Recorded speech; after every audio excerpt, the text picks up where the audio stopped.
أعوذ بالله من الشيطان الرجيم. بسم الله الرحمن الرحيم. السلام عليكم ورحمة الله وبركاته.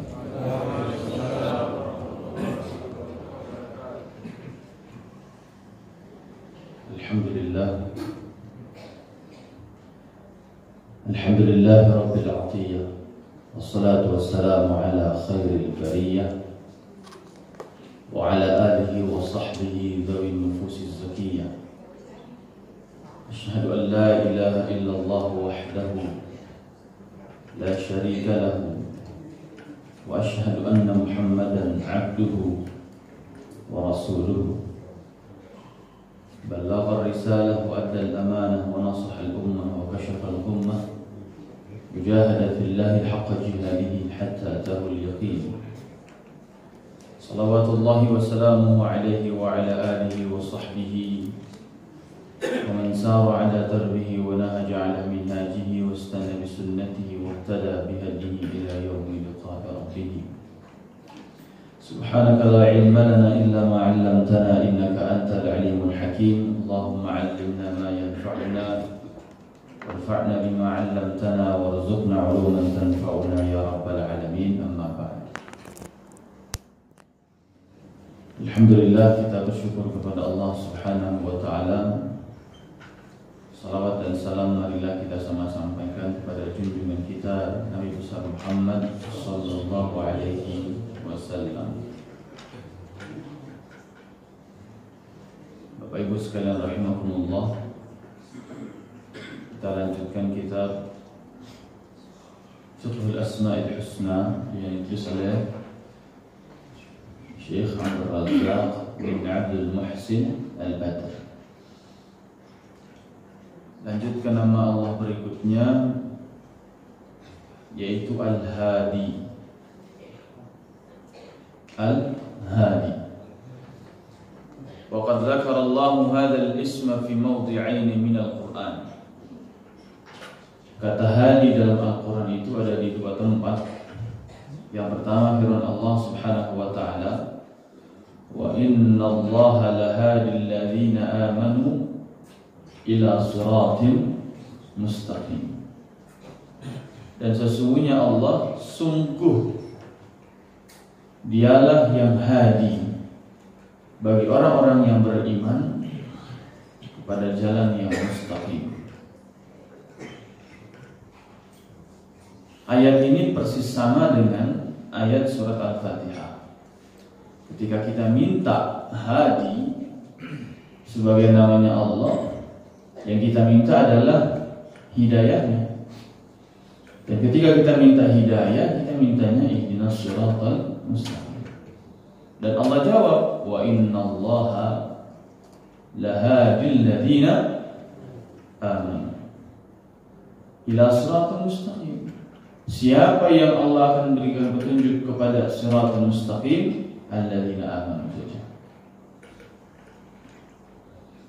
Atau dalam ayat yang lain, wa kafa bi rabbika hadiyan wa nasira. Dan cukuplah Allah menjadi satu-satunya hadi, ya, dan nasir, memberi petunjuk dan penolong. Wal hadi huwa alladhi yahdi 'ibadahu wa yurshiduhum wa yadulluhum ila ma fihi sa'adatuhum fi dunyahum wa ukhrahum. Al-Hadi adalah dialah yang memberikan hidayah kepada hamba-hambanya, yang memberikan rusyd atau rasyad, ya, bimbingan. Wa yadulluhum, yang menunjukkan ila ma fihi sa'adatuhum, kepada sesuatu yang di dalamnya ada kebahagiaan mereka, yaitu orang-orang beriman, hamba-hamba Allah, dalam perkara dunianya dan akhiratnya. Wa huwa alladhi bi hidayatihi ihtada ahlu wilayatihi ila ta'atihi wa ridha. Dan dialah Allah yang dengan hidayahnya kemudian dijadikan sebagai petunjuk bagi orang-orang yang ingin berbuat taat dan ingin mendapatkan ridha Allah. Wa Wa huwa alladhi bi hidayatihi ihtada al-hayawan lima yuslihuhu wattaqa ma yadurruhu. Dan dengan hidayah Allah juga hewan-hewan kemudian mendapatkan petunjuk bagaimana caranya bisa mendapatkan yang maslahat bagi mereka dan mencegah dari segala yang membahayakan mereka. Allahu huwa alladhi khalaqal makhluqati wa hadaha. Dan Allah lah yang menciptakan semua jenis makhluknya dan memberikan hidayah kepada mereka. Sebagaimana firman Allah, alladzi khalaqa fasawwa walladzi qaddara fahada. Allah lah yang menciptakan dan menyempurnakan ciptaannya, dan Allah lah yang menentukan segala ketentuan dan memberikan petunjuk. Di sini saya mau berhenti sejenak. Yang pertama harus kita garis bawahi adalah konsep petunjuk atau Allah sebagai pemberi petunjuk itu di dalam Al-Quran 2 ayat disebutkan. Yang pertama dikaitkan dengan yang akan Allah berikan petunjuk adalah orang beriman dan petunjuknya ke arah jalan yang istiqamah, sirat mustaqim. Itu yang pertama dulu. Yang kedua adalah Allah kaitkan ketika Allah memberikan petunjuk, wa kafa bi rabbika hadiyan wa nasira. Kalau kita mencukupkan diri kita untuk dikasih petunjuk hanya dari Allah Subhanahu wa taala, maka pada saat yang sama Allah tegaskan Allah yang akan langsung menolong. Artinya apa? Kalau memang kita mengharapkan petunjuk itu dari Allah dengan satu keyakinan yang betul-betul, artinya pada saat yang sama pun kita hanya akan minta tolong sama Allah. Karena pada saat Allah memberikan petunjuk itulah Allah ingin menolong kita sesungguhnya. Wa kafa bi rabbika hadiyan wa nasira. Nah, konsep yang pertama tentang bagaimana Allah memberikan petunjuk hanya orang-orang beriman, tidak semua. Bukan orang Islam yang Allah kasih petunjuk. Karena yang Islam banyak. Ya. Kalau kita lihat rukun Islam, dia ada sholat, berarti tidak semua orang sholat dapat petunjuk.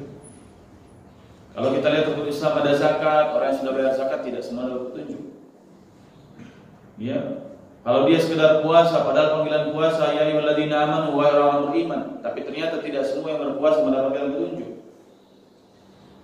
Dia sudah haji berkali-kali, apakah kemudian pasti mendapatkan petunjuk? Tidak. Hanya laha billadzina amanu, orang-orang yang beriman. Artinya apa? Ketika dia sholat, yakin gak bahwa dengan sholat ini dia sedang menghadap Allah?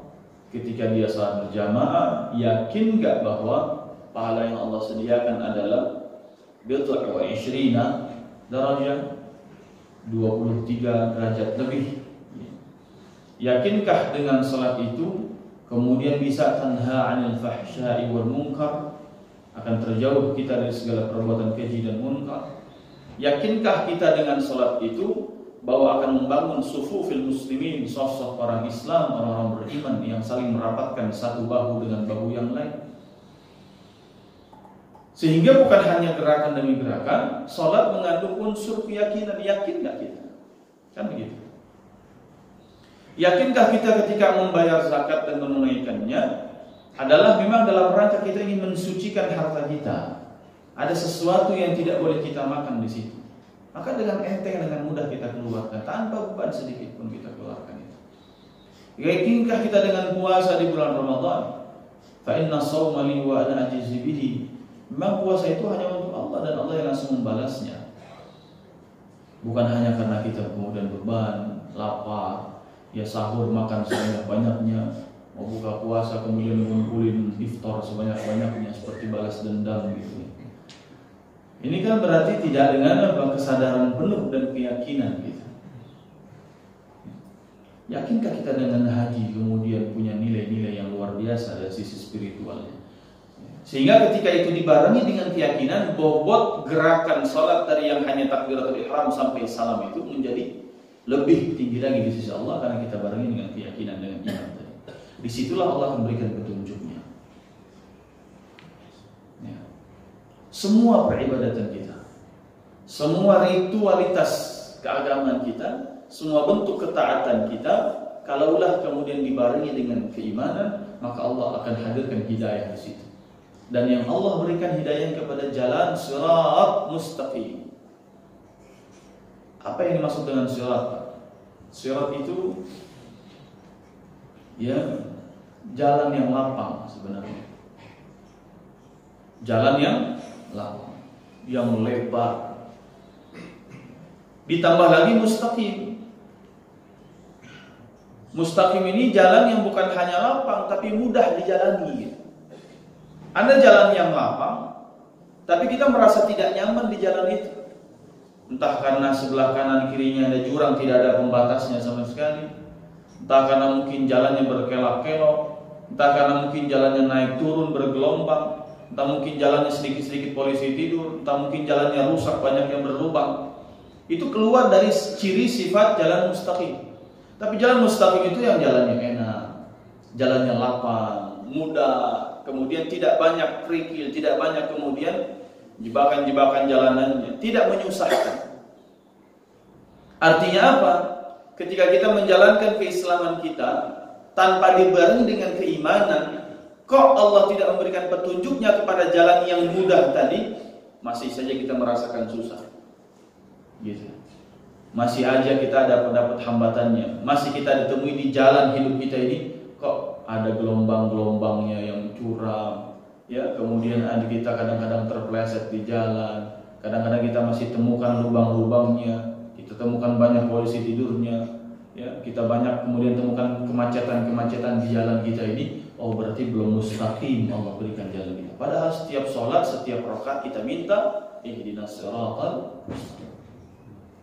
Dan ayat itu adanya di surat Al-Fatihah yang artinya apa? Membuka. Kita pengen dibukain jalan hidup kita ini. Jalan rizki kita, jalan ilmu kita, jalan kebaikan kita, jalan ketaatan kita. Kita pengen ini dibukain sama Allah. Fatih, dibuka. Berarti syaratnya harus apa? Semua dibarengi dengan hadil ladzina amanu. Ini kuncinya. Dan kalau sudah seperti itu, ya, kalaupun mohon maaf misalnya kita sudah temukan jalan yang lapang, kita sudah temukan kemudian tidak ada kesulitan di perjalanan hidup kita ini, jarang kita jumpai ujian demi ujian yang berat misalnya, yang kemudian menyesakkan dada kita, menyusahkan dan menyulitkan kita, membuat kita kemudian bersedih hati luar biasa. Kita tidak temukan itu semua karena sudah istiqam, ya, sudah mendapatkan siratal mustaqim tadi. Tapi ternyata ketika di perjalanan, misalnya mobil kita mogok, Pak. Jalannya nggak salah, jalannya lapang, siratnya benar gitu, lurus lempeng, nggak ada gangguan sama sekali di perjalanan, sama sekali tidak ada, jalannya enak. Tapi kemudian mobilnya mogok, yang salah jalan atau mobil? Mobil. Tiba-tiba bensin habis, di tol nggak ada rest areanya, masih jauh misalnya. Yang salah siapa ini? Hah? Sering nggak kita merasa begitu? Kayaknya lempeng-lempeng aja hidup saya, tapi kok kayaknya suka mogok aja gini, tertunda gitu ya. Ada aja yang tertundanya. Ya. Padahal kata Allah di situ, kalau sudah Allah bilang wama apa namanya? Birabbika wa kafa birabbika hadiyan wa nasira. Maka kalau sudah yakin benar-benar petunjuk itu hanya kita serahkan kepada Allah, nanti ada saja jalannya Allah yang pasti akan menolong. Wa man yattaqillaha yaj'al lahu makhraja. Tiba-tiba ada aja solusinya itu. Entah ada yang bantuin kita dorong, ya, entah tiba-tiba kita dikasih informasi. Saya sedikit cerita. Dulu saya lulus aliyah itu ngurus 2 tahun. Ngurus 2 tahun untuk bisa dapat beasiswa di Arab Saudi. Kita bikin apply berkas itu ke 3 kampus di Mekah, Madinah, dan Riyadh. 2 tahun saya ngurus. Rekomendasi manusia itu sudah luar biasa, saya anggap ini pelajaran hidup yang saya rasakan. Rekomendasi dengan kop suratnya itu lambang Garuda emas timbul. Jadi bukan hanya lambang Garuda saja, tapi lambang Garudanya emas dan dalam surat kertas itu lambangnya timbul. Jadi surat sakti negara lah istilahnya. Dapat rekomendasi dari Ketua MPR RI, dapat rekomendasi dari Menteri Agama saat itu, dari yang surat lambang emas timbul ini dari MPR RI dan Menteri Agama, dari Ketua MUI, dari Dewan Dakwah, kemudian dari IKADI, macam-macam. Saya kurang lebih dapat 10 rekomendasi. Padahal yang dibutuhkan cuma 2. Semua saya dapatkan ngurusnya itu gampang saja, mulus, tapi ternyata mogok di jalan, nggak diterima-terima 2 tahun. Nggak diterima-terima 2 tahun. Ya, sampai dapat macam-macam dari dubes Indonesia lagi di Saudi, saya juga dapat. Ternyata Masya Allah gitu, ada kesalahan kita. Ternyata kita mengejar rekomendasi manusia dibandingkan mengejar rekomendasi Allah. Kita kejar lempeng aja jalan itu, lempeng, nggak ada hambatan, nggak ada kesulitan sama sekali. Siratan mustaqim. Karena saya yakin, oh ini jalannya mungkin. Ini Bismillah saja. 2 tahun ditunggu, setahun pertama tidak dapat panggilan, tahun berikutnya coba lagi nggak dapat panggilan. Bahkan yang luar biasanya, sepupu saya yang lulusan SMA negeri di Bandung, dia juga daftar. Kemudian karena ada sepupu saya lagi kuliah di Ummul Qura di Mekah, dititiplah beliau yang ngurus di sana. Nah, sepupu saya yang di Bandung ini, dia dimasukin berkas dia yang lulusan SMA negeri itu di map berkasnya saya di dalam. Tapi map itu tulisannya Muhammad Azam Sidqi. Dan Masya Allahnya Pak, saya nggak diterima, sepupu saya diterima. Padahal berkasnya itu masuk di dalam berkas saya. Ya, inilah kemudian takdir Allah Subhanahu Wa Taala. Ketika kemudian sudah memasrahkan diri, ya Allah, aku hanya butuh rekomendasimu. Kalau memang takdir terbaiknya aku kuliah di Indonesia, di Libya, aku akan jalani. Tapi kalau engkau masih takdirkan aku bisa kuliah di luar, beasiswa, engkau pasti memberikan petunjuknya. Apa yang terjadi? Tiba-tiba hari Senin, di satu hari tertentu, bulan tertentu, saya sudah melupakan semua itu. Hari Senin, tiba-tiba kawan saya telepon, Zam, ente nggak mau ke Mesir katanya. Kenapa? Udahlah di sini aja. Kenapa? Itu besok ada pendaftaran terakhir hari Selasa. Jadi hari pendaftaran terakhir hari Selasa. Saya dikabarin hari Senin. Senin siang. Jadi berkas-berkas sudah saya lemarikan, sudah saya pisahkan, sudah saya nggak pedulikan lagi itu berkas-berkas untuk luar negeri itu. Hari Senin saya dikabari bahwa ada waktu pendaftaran terakhir hari Selasa. Saya datang ngurus semua seharian itu. Di hari Selasa saya izin kuliah di Libya. Maka hari Selasa berangkatlah ke Kementerian Agama, Departemen Agama saat itu. Datang ke sana, ternyata saya dapat nomor urutan pendaftar nomor 302 dari 304 pendaftar terakhir. Jam 1 ditutup, saya nyampe jam 12:30. Jadi Allah tolong saja itu. Masya Allah luar biasa. Ketika saya tanya kepada salah seorang bapak di sana, petugasnya itu, Pak, ini ujiannya kapan? Ujiannya Kamis. Daftar terakhir Selasa, ujian Kamis. Tidak ada persiapan sama sekali. Tapi kemudian memang Allah wa kafa bi rabbika hadiyan wa nasira. Kalau Allah tiba-tiba memberikan petunjuk ini, dikirimkan orang untuk telepon saya, Selasa besok pendaftaran hari terakhirnya, diurus semuanya, Allah yang tahu. Dan subhanallah, Masya Allah. Itu artinya Allah berikan jalannya. Ketika kita mengejar rekomendasi manusia, kita akan diperbudak dengan manusia. Tapi kalau kita mengejar rekomendasi Allah, maka Allah yang akan kemudian memberikan petunjuknya, caranya bagaimana untuk lulus itu. Dan Allah yang juga akan tolong itu. Luar biasa.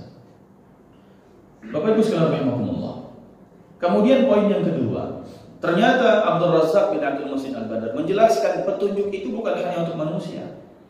Karena ketika Allah mengatakan alladzi khalaqa fasawwa walladzi qaddara fahada. Allah kaitkan bahwa hidayah itu dengan khalaq, dengan proses penciptaan. Artinya apa? Semua makhluknya Allah itu Allah berikan hidayah.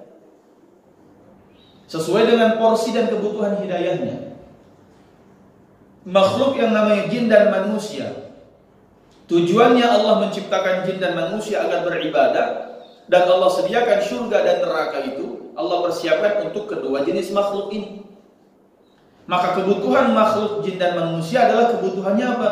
Bagaimana supaya mereka bisa masuk surga dan bagaimana supaya mereka bisa dijauhkan oleh Allah dari neraka. Dan untuk menjawab bagaimana ini mereka butuh petunjuk, sehingga Allah berikan petunjuk bagi bangsa jin dan manusia apa-apa yang menyelamatkan mereka dari neraka dan memasukkan mereka ke dalam surga sesuai kebutuhannya. Ketika Allah menciptakan hewan, Allah berikan petunjuk juga. Lima yuslihuhu wattaqa ma yadurruhu. Allah berikan petunjuk apa-apa yang maslahat bagi hewan tersebut dan apa-apa yang membahayakan hewan itu. Lihatlah Pak, kalau ada kucing, kemudian kita nyalakan api, kira-kira apa yang dilakukan oleh kucing itu? Menghindar, ketakutan. Itu hidayah Allah di situ. Ketika misalnya ada kucing, kita taruh di pinggiran kolam, apakah dia akan nyemplung? Enggak. Dia akan coba-coba, oh air bukan tempatku di sini. Itu hidayah Allah di situ. Ketika kemudian kita lihat kucing, kita kasih makan, ya apakah semua makanan yang kita kasih ke kucing akan dia makan? Tidak. Dia akan coba cium-cium dulu gitu. Ya, ini basi atau tidak, enak atau tidak, dan seterusnya. Artinya hidayah Allah di situ. Allah memberikan hidayah pada hewan itu, apa yang menyelamatkan dia, apa yang maslahat bagi dia, apa yang membahayakan dia. Itu hidayah Allah bagi hewan. Artinya apa? Jangan sampai kita sebagai orang beriman mengambil porsi hidayahnya hewan saja gitu.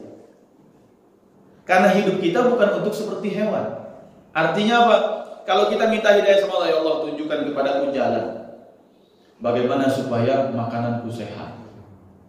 Bagaimana supaya aku kemudian ya tubuh ini sehat misalnya, ya supaya selamat dari kolam, supaya selamat dari misalnya apa penyakit dan seterusnya. Ini berarti hidup kita hanya untuk apa? Tidak lebih mulia dari hewan.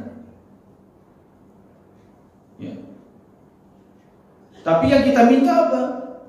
Shiratal mustaqim, jalan yang lapang, yang mudah, yang mengantarkan kita ke surga dan menjauhkan kita ke neraka. Karena itulah tempat yang Allah sudah sediakan, bukan di dunia. Perkara di dunia semuanya perkara yang sudah Allah tentukan. Ini masalah corona sekarang ini, ya, masalah corona. Orang butuh guidance, petunjuk. Tempat-tempat mana saja sudah di lockdown. Ya, beritanya banyak. Ada sekian mall katanya sudah di lockdown. Ya, ada yang mengatakan apa Kokas kalau nggak salah ya, Kota Kasablanca lah, wallahu a'lam, saya nggak tahu. Ya, itu perlu diklarifikasi. Intinya apa? Orang hanya meminta petunjuk kira-kira bagian-bagian mana saja. Dan kalau tidak salah Gubernur Jakarta sudah bikin mapnya itu petanya. Daerah-daerah ini yang kemudian bahaya pandemi, dan seterusnya. Kita butuh petunjuk itu. Tapi kalau kita hanya fokus kepada itu saja, mau kita di sini pun migrasi virus itu secepat migrasi manusia zaman sekarang. Ya, migrasi virus secepat migrasi manusia, cepat sekali perpindahan. Kita nggak bisa memastikan bahwa jangan-jangan Nurul Iman ini aman. Ya, buktinya tadi bapak-bapak ada yang bawa sajadah juga. Itu buktinya kan? Karena merasa tidak aman, kita butuh petunjuk itu kan. Gimana cara menyelamatkannya? Ini guidance-nya loh, cuci tangan. Ini kemudian pakai masker, ya. Kemudian jaga pola makan sehatnya, jaga kebersihan dan seterusnya. Kita butuh step by step guidance itu. Tapi kalau kemudian itu saja kita minta, bahkan kita mintanya sama Allah, ya Allah berikan aku petunjuk ya Allah, bagaimana agar aku terhindar dari corona ini. Doanya nggak sampai begitu Pak. Doanya kita cuma bilang apa? Bismillahirrahmanirrahim. La yadurru ma'a ismihi syai'un fil ardi wala fis sama' wa huwas samiul alim. 3 kali cukup. Allah akan jawabkan kita itu. Kalaupun kemudian setelah itu kena juga, ya sudah. Takdirnya kena begitu.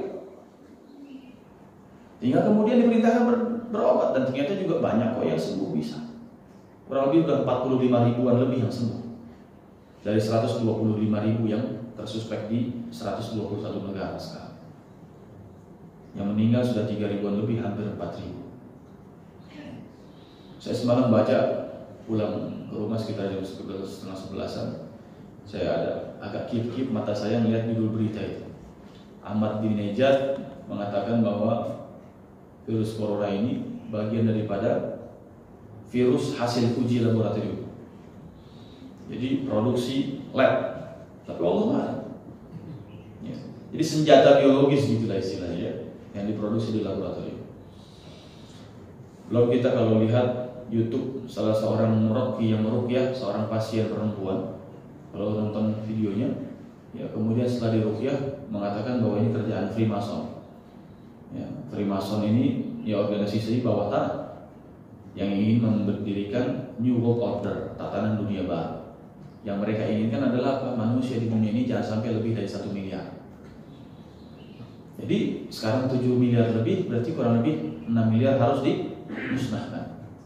Gimana cara musnahkannya? Bikin perang. Dengan perang, satu dengan yang lain saling bunuh mati. Gimana cara membunuhnya? Dengan penyakit. Dengan penyakit menular, entah dengan obat, ya, kimia, entah dengan kemudian suntik, entah dengan macam-macam caranya. Maka kemudian banyak orang yang mati dengan pengawet makanan, dengan pewarna, dengan apalagi perasa, ya, penyakit macam-macam sekarang, kanker macam-macam jenisnya itu, ya. Sampai kanker kantong kering pun jadi penyakit. Ya. Banyak penyakit itu yang dulu nggak pernah ada. Pergaulan bebas, ya, sehingga orang kemudian kena penyakit kelamin yang ujungnya akan mati dan seterusnya. Dibikin dengan penyakit. Atau dengan apa? Pemiskinan massal. Dihutangin orang atau satu bangsa, kemudian diperas luar biasa, dibikin rakyat miskin, sehingga kemudian banyak orang yang bunuh diri, satu dengan lain kriminal, saling bunuh dan seterusnya. Ini cara mereka, ya, dengan satu gerakan apa? Freemasonry. Tapi wallahu a'lam lagi-lagi, ya, apakah bisa saja mengarah ke sana? Bisa saja, tidak menutup kemungkinan sedikit. Nah, Bapak Ibu sekalian rahimakumullah. Artinya, kalau kita minta hidayah kepada Allah, jangan pernah samakan cara minta kita dan kualitas hidayah kita itu seperti Allah memberikan hidayahnya kepada binatang dan makhluk-makhluk ciptaan Allah yang lain. Kita ini mulia. Walaqad karramna bani Adam, kami telah memuliakan bani Adam manusia. Kita diangkat derajatnya oleh Allah. Qad khalaqnal insana fi ahsani taqwim, sebaik-baik ciptaan.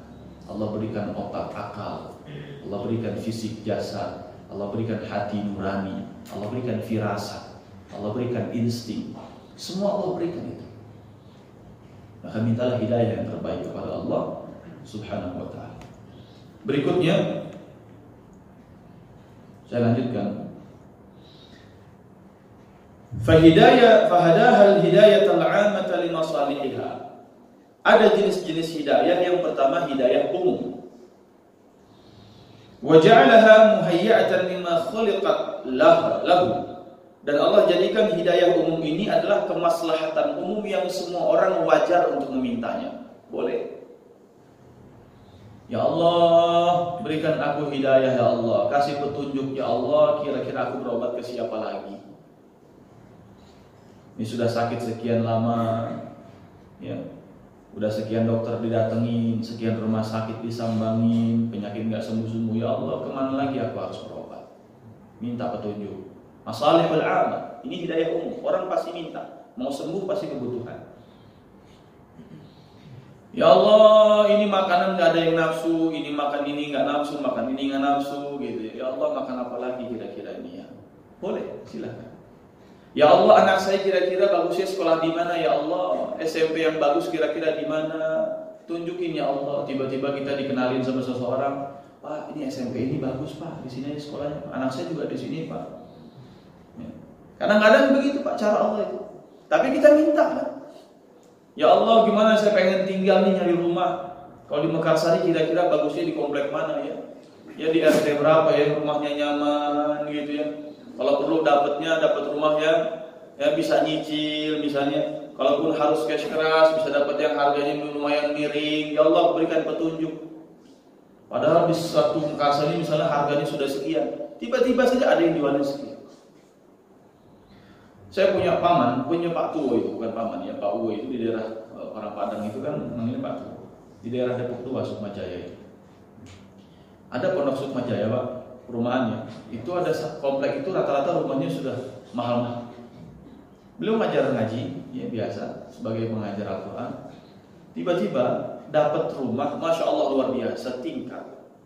Saat di sekitar situ rumahnya sudah 500-an, 600-an, dia dapat rumah di Hub, tanahnya kurang lebih 200-an, ya, tingkat, dekat masjid, cuma dapat 200 juta. Percaya nggak? Itu kita mendengar juga, masya Allah, ini rezeki luar biasa.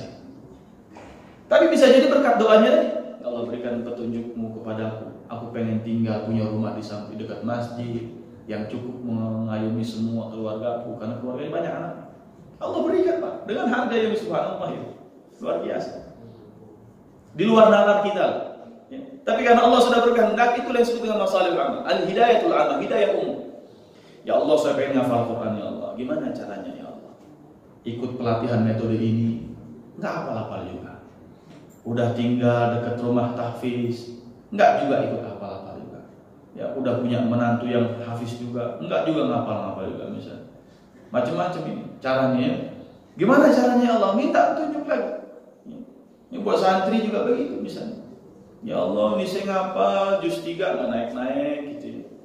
Juz 3 ngapal, juz 2 hilang lagi misalnya. Gimana nih caranya? Minta petunjuk. Ini masa hidayah ammah, ini cara metodologi. Jangan-jangan nanti Allah berikan kita metodologi sendiri yang dengan metodologi itulah kemudian kita bisa memberikan kepada orang lain. Ya.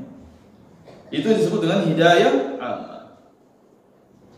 Yang kedua, wahada hidayatul bayan, fa anzalal kutub wa arsalal rusul wa syara' asy-syara'i wal ahkam wal halal wal haram wa baina usulid din wa furu'ihi. Yang kedua disebut dengan hidayatul bayan, petunjuk sebagai penjelas.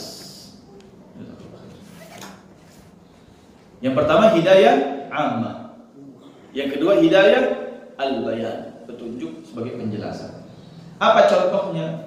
Yaitu Allah anzalal kutub, Allah turunkan Al-Quran, wa arsalar rusul, Allah kirim para rasul, Allah utus para rasul. Artinya apa? Ketika kita pengen, saya contohkan tadi, ya Allah, saya sudah sakit sekian lama, datang ke sekian dokter, enggak sembuh-sembuh, datang ke sekian rumah sakit, enggak juga sembuh-sembuh. Saya harus gimana lagi ya Allah? Itu hidayah ammah. Berikan saya petunjukmu ya Allah, itu hidayah ammah. Gimana caranya untuk bisa sembuh? Itu hidayah ammah. Gimana hidayatul bayannya? Anzalal kutub, Allah turunkan Al-Quran, wa arsalar rusul, Allah kirimkan rasul utusan. Apa cara kesembuhan yang ada dalam Al-Quran? Bagaimana cara sehatnya rasul? Itu yang coba kita terapi dulu. Misalnya apa? Obat itu dijelaskan oleh Nabi kok. Kalau mau cari obat itu, mau berobat, ambil makanan-makanan. Contoh, Nabi mengkonsumsi apa? Madu. Contoh, Nabi mengkonsumsi air Zam-Zam. Contoh, Nabi mengkonsumsi kurma anjua. Contoh, Nabi kemudian hijamah berbekam. Contoh, Nabi kemudian berpuasa, mengurangi porsi makan. Contoh kemudian Nabi apa lagi? Ya, tidak pernah Nabi dalam pikirannya itu penuh dengan beban pikiran. Nggak pernah ada ceritanya hadis Nabi stres, nggak ada. Ya. Apa mungkin kita kurang istirahat? Apa mungkin terlalu banyak beban pikiran?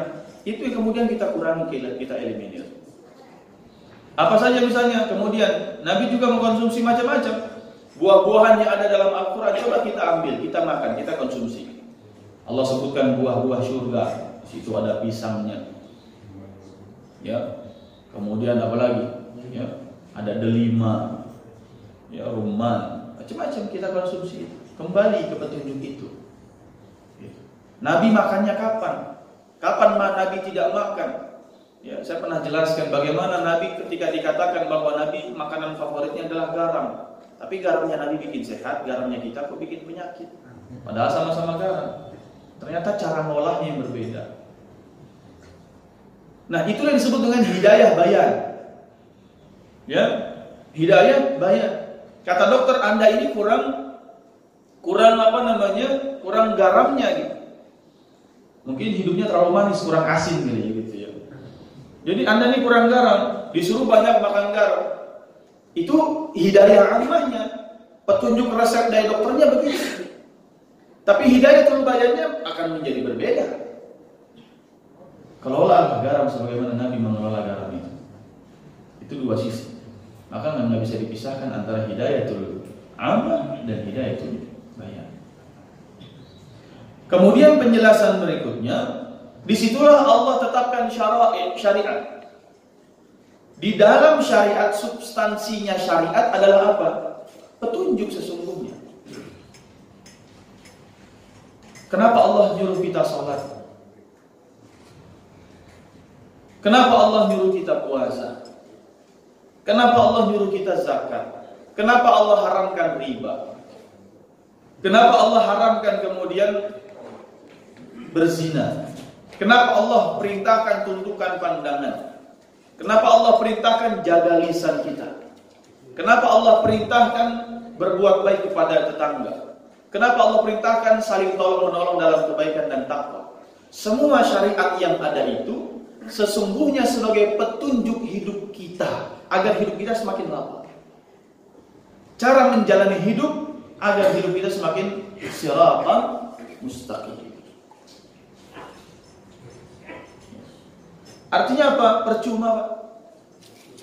Hidup kita merasa mudah, kerjaan kita lancar, kali kita kemudian juga ya Allah mudahkan setiap tahun promosi jabatan dan seterusnya misalnya. Tapi kemudian kita sholatnya tidak, puasanya tidak, zakatnya tidak, hajinya tidak, sama tetangga bermasalah, pandangan tidak bisa dijaga, lisan kemana-mana dia, tidak akan mendapatkan hidayah tadi. Kering saja. Ini yang menjadi masalah. Dan Allah dengan hidayah tadi, dengan bayan tadi akan menjelaskan wa bayyanal halal wal haram, mana yang halal, mana yang haram akan Allah kasih tahu. Misalnya kita mau berobat, lagi-lagi berobat, sudah datang kemana-mana nggak sembuh. Kemudian ada yang ngasih tahu kita, Pak, datang aja tuh ke Pak itu, dia orang pinter banget. Kita belum datang aja nih baru melihat muka kita udah tahu penyakit kita apa. Di mana lahirnya hidayatul bayan? Ketika hati kemudian mengatakan, oh, kayaknya ini haram, nggak boleh nih. Disitulah hadir tadi. Wa bayyanal halal wal haram. Allah akan jelaskan mana yang halal, mana yang haram. Hidayah ammahnya sudah Allah kasih. Engkau mau sembuh, ada orang yang ngasih engkau petunjuk ke sini. Dia menyarankan engkau datang ke sini, katanya orang pintar.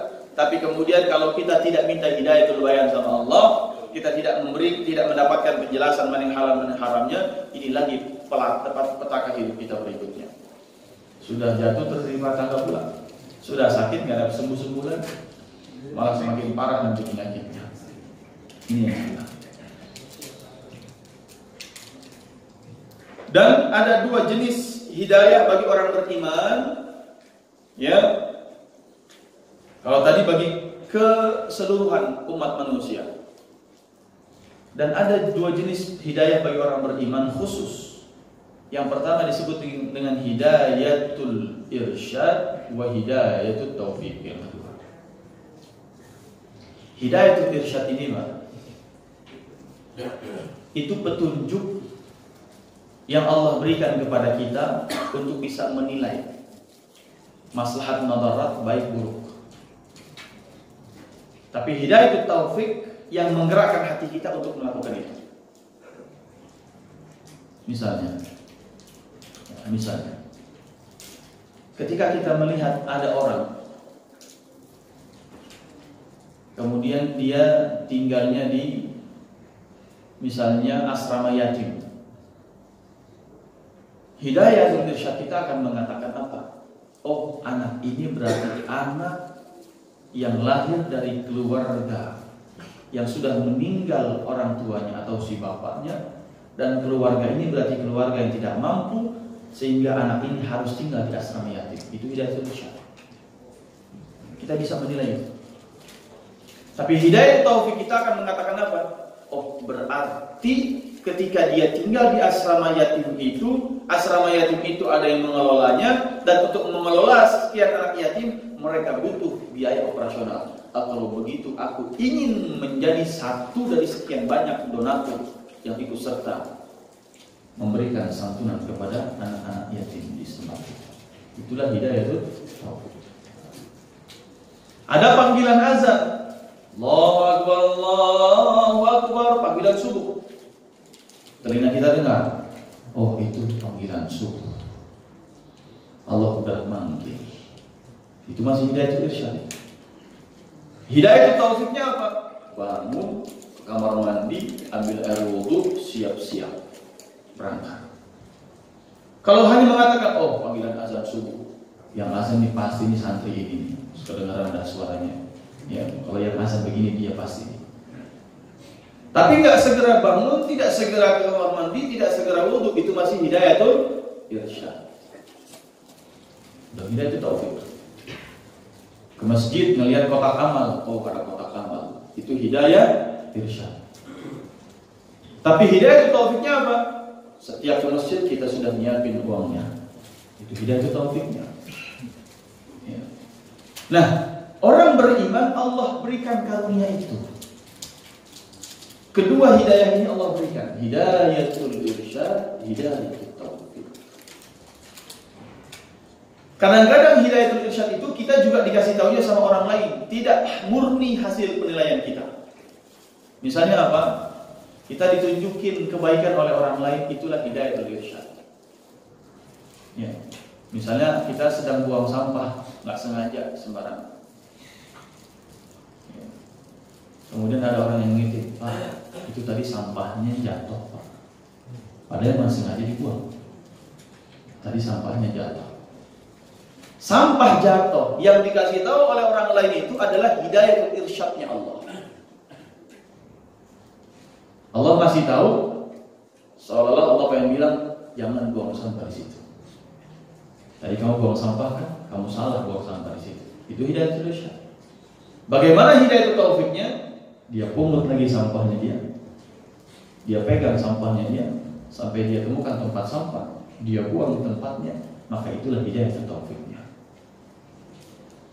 Jadi prosesnya begitu. Tidak murni langsung menjadi hidayah taufik, tidak. Karena kalau sudah taufik artinya apa? Taufik untuk berbuat taat, taufik untuk kemudian berbuat baik. Ada actionnya di situ. Itulah taufik Allah. Ya. Makanya kita selalu bilang kalau sudah pengajian itu apa? Wabillahi taufiq wal hidayah. Kan di situ poinnya. Kenapa kita bisa dapat taufiknya Allah? Syaratnya harus dapat hidayah Allah. Dengan apa Allah berikan hidayah itu? Itulah yang disebut dengan hidayah irsyad. Baru kita bisa punya taufik melakukan kebaikan demi kebaikan. Berikutnya,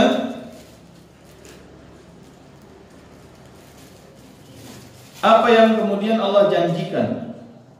وَهَدَاهُمْ إِلَى مَنَازِلِهِمْ فِي الْجَنَّةِ كَمَا هَدَاهُمْ فِي الدُّنْيَا إِلَى سُلُوكِ أَسْبَابِهَا وَطُرُقِهَا فَاسْمُهُ الْهَادِي مُتَنَاوِلٌ جَمِيعَ أَنْوَاعِ الْهِدَايَةِ. Maka nama Allah sebagai Al-Hadi mencakup semua jenis-jenis hidayah, termasuk Allah sesungguhnya Pak, ketika menunjukkan kepada kita satu amalan tertentu, itu langsung hubungannya dengan surga tertentu. Di sini dikatakan oleh Syekh Abdul Razak bin Abdul Muhsin Al-Badr, kata beliau, hadahum ila manazilihim fil jannah. Allah akan memberikan petunjuk kepada kita selaku orang beriman, ibadihil mu'minin, hamba-hamba Allah yang beriman terkhusus.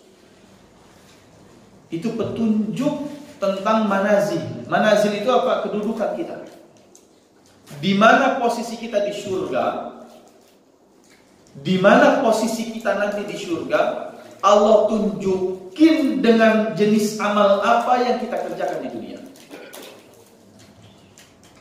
Paham maksudnya? Ya. Ketika kita beramal di dunia, kita lagi berbuat amal misalnya di dunia, amal apapun misalnya, maka dengan amal itu sesungguhnya Allah sedang memberikan petunjuk kepada kita di mana tempatmu nanti di surga. Di surga yang sebelah mana kira-kira begitu. Kalau memang kita amalnya sedang rajin, yang kita kerjakan adalah amalnya, misalnya puasa, rajin sekali puasanya. Setiap kali mau puasa ada saja kemudahannya. Setiap sahurnya dibangunkan, ya, puasa kuat terus. Puasa Daudnya dimudahkan, nggak pernah ngerasa lapar, ya, seger terus, nggak capek, nggak ngantuk. Puasa enak banget. Oh jangan-jangan, ini kata beliau, Allah sedang memberikan petunjuk kepada kita bahwa Allah sedang siapkan surga melalui pintu apa itu? Ar-Rayyannya. Itulah surga kita. Ketika kita dimudahkan oleh Allah berbuat baik sama orang tua, berbakti. Setiap kali orang tua butuh manggil, selalu bisa datang, selalu bisa pulang. Ketika orang tua misalnya mengeluh lapar, kita bisa Allah berikan kemudahan menyediakan makanan untuk mereka. Mereka ngeluh pengen punya baju baru, kita ada rezeki, tiba-tiba aja ada rezeki untuk bisa berikan baju mereka yang baru. Kemudian kita dengar mereka sakit, kita ada saja rezeki membawa mereka ke rumah sakit. Kok dalam urusan berbakti sama orang tua dimudahin terus jalan sama Allah. Pasangan kita nggak pernah cemburu, nggak pernah rese, nggak pernah kemudian misalnya ribut gara-gara orang tua kita misalnya. Oh berarti Allah sedang memberikan petunjuk kepada kita bahwa memang tempat kita di surga adalah tempatnya orang-orang yang berbakti sama orang tua. Ketika dalam urusan apa? Berjihad di jalan Allah, perang. Ini panggilan jihad dipenuhi terus misalnya dan seterusnya. Ya, para mujahidin misalnya di Palestina sana. Pas anaknya itu menjadi mujahidin, mati syahid, sekarang meninggal, besok lahir lagi. Pernah ada kejadian seorang ibu sampai melahirkan anak kembar berapa itu? 20 atau berapa itu? Di Palestina sekali lahir. Masya Allah. Itu yang dikatakan mati satu tubuh 1000 mungkin begitu itu. Satu meninggal, lahir lagi sekian banyak. Kalau 20 lahir gimana perutnya? Nggak kebayang gitu. Satu aja gede banget. Ini luar biasa. Kok dalam urusan mempersembahkan anaknya menjadi mujahid dan syahid di jalan Allah gampang? Oh berarti memang tempatnya yang sedang Allah berikan di surga itu tempatnya para syuhada. Yang dengan itulah kemudian mereka bisa memberikan syafaat kepada 70 anggota keluarga. Jadi bercerminlah ya usinasi wa iyyakum, amal soleh apa yang ketika kita berbuat itu kok Allah mudahkan. Berarti Allah sedang menunjukkan kepada kita bocorannya tempat surga kita itu yang di tempat itu. Maka pertahankan amal itu. Maksimalkan kita di situ. Jangan kemudian kita terlalu ingin semuanya begitu. Contohnya apa? Utsman bin Affan. Utsman bin Affan dalam masalah infak kok gampang-gampang saja dia. Tapi dalam masalah duduk di majelis ilmunya Nabi jarang Pak. Jarang sempat punya waktu. Emang karena Nabi juga perintahkan dia ke pasar kan? Masuk pasar, kuasai pasar. Tugasmu di bidang ekonomi aja Pak. Wahai Utsman, tugasmu di sini. Urus pasar. Benerin pasar. Makanya hadis riwayat Utsman itu dikit Pak, nggak banyak. Nggak banyak hadis riwayat Utsman. Nggak kayak hadis riwayat Abu Hurairah, Anas bin Malik, Abdullah bin Mas'ud, Abdullah bin Abbas. Nggak banyak hadisnya. Tapi dalam urusan sedekah beliau unggul di situ. Artinya apa? Beliau sedang dikasih tahu sama Allah bocoran bahwa tempatnya adalah tempatnya para orang-orang munfiqin, mutasaddiqin, orang yang bersedekah dan berinfak jalan Allah. Jadi bersyukurlah ketika dimudahkan sama Allah berbuat amal saleh, karena disitulah kata beliau hidayah Allah sedang hadir, petunjuk Allah sedang hadir kepada kita tentang bocoran posisi kita di surga yang mana. Itu kajiannya ya tentang hidayah, dan Allah sebagai Al-Hadi pemberi hidayah. Dan yang terakhir, untuk mendapatkan itu semua Allah menjelaskan usuluddin wa furu'uhu. Allah menjelaskan apa saja sih inti-inti pokok agama dan apa saja cabang-cabangnya. Maksudnya apa? Ketika ada inti dan cabang, bagian dari nama Allah sebagai Al-Hadi pemberi petunjuk adalah Allah memberikan petunjuk kepada kita mana yang perlu kita prioritaskan. Mana yang inti agama yang harus kita prioritaskan, mana yang itu cuma cabang agama. Contoh, misalnya apa? Salah satu usuluddin, inti agama adalah innamal mu'minuna ikhwah. Orang beriman itu bersaudara. Wa'tasimu bihablillahi jami'an wa la tafarraqu. Dilarang berpecah belah antar umat Islam itu adalah inti agama. Wajib hukumnya karena disampaikan dengan kata perintah. Yang cabangnya apa? Yang cabangnya kunut tidak kunut, tarawih 8, tarawih 20, yang maulid tidak maulid, ya. Kemudian yang apa lagi? Yang walimah safar, yang tidak pakai walimah safar, ya. Yang cingkrang tidak cingkrang, ya. Tahlilan tidak tahlilan, ya. Ini cabang agama. Jangan karena yang ini kemudian kita ribut masalah usulnya, yang pokoknya. Mana yang pokoknya? Menjaga kesatuan dan persatuan umat, menjaga persaudaraan sesama umat, dilarang berpecah belah di antara umat. Nah ini kan kemudian kita terbalik. Justru petunjuk Allah itu di situ. Kenapa Allah tetapkan ada yang usul, ada yang furu', ada yang inti, ada yang cabang. Allah akan tunjukkan itu mana nanti yang prioritas, mana yang tidak prioritas. Mana yang perlu kita diskusikan, mana yang tidak perlu didiskusikan. Mana yang perlu kita bicarakan, mana yang tidak perlu dibicarakan. Mana yang ulama-ulama dalam zaman dulu sudah berdebat tentang itu, mana yang ulama-ulama dulu kemudian bisa saling bertoleransi tentang itu. Masalah bid'ah sudah pernah saya sampaikan di pertemuan paling awal ketika saya ngisi di sini. Ya, tentang bid'ah saya sampaikan itu juga. Bagaimana Ibnu Hajar mendefinisikan tentang bid'ah. Bagaimana kemudian Imam Ahmad, Imam Syafi'i, dan para ulama semua, Imam Nawawi mendefinisikan tentang bid'ah. Sudah ada semuanya. Kita nggak usah kemudian mendebatkan itu lagi.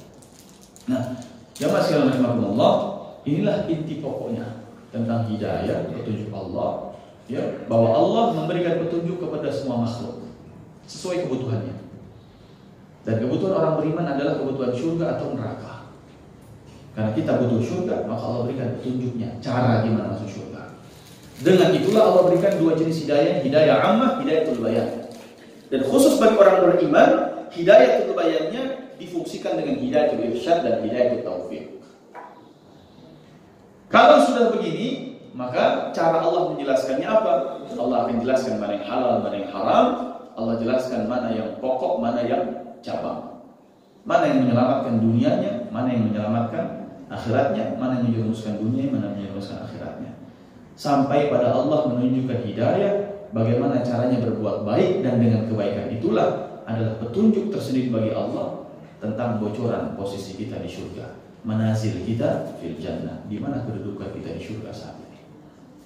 Itu yang bisa saya sampaikan. Kurang lebihnya mohon dimaafkan. Aku qouli hadza wa astaghfirullah li wa lakum. Wabillahi taufiq wal hidayah wal ridha wal inayah.